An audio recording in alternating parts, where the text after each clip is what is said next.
ఏది flood affected area ఆ ప్రాంతంలో నిలబడాలని 6-7 ఏళ్ల నుంచి కంటిన్యూస్గా పోతున్నా.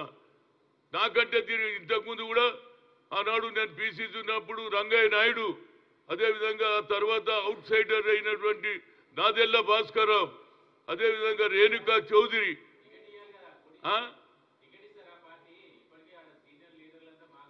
చూడండి, ప్రజలలో నాకు అభిమానం ఉంది. అదే కాకుండా అన్నిటికంటే ముఖ్యం 7 సీట్లు ఉంటే 4 ఎస్సీ ఎస్టీలకు ఇచ్చిండ్రు, 3 జనరల్ ఉంటే అది కూడా అప్పర్ క్లాస్ తీసుకున్నారు. ఇది న్యాయమైన కేసు నాది.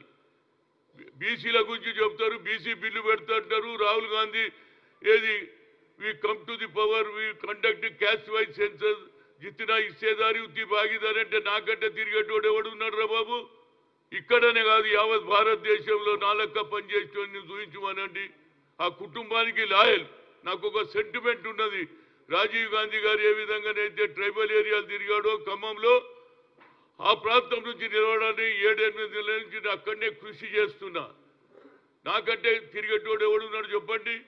ఇవాళ కూడా నాకు న్యాయం చేయమని అడుగుతున్నా.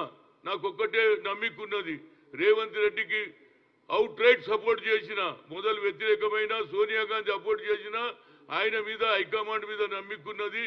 ఎట్టి పరిస్థితుల్లో ఇస్తే హైయెస్ట్ మెజార్టీతో గెలుస్తా అని చెప్తున్నా. ఇంత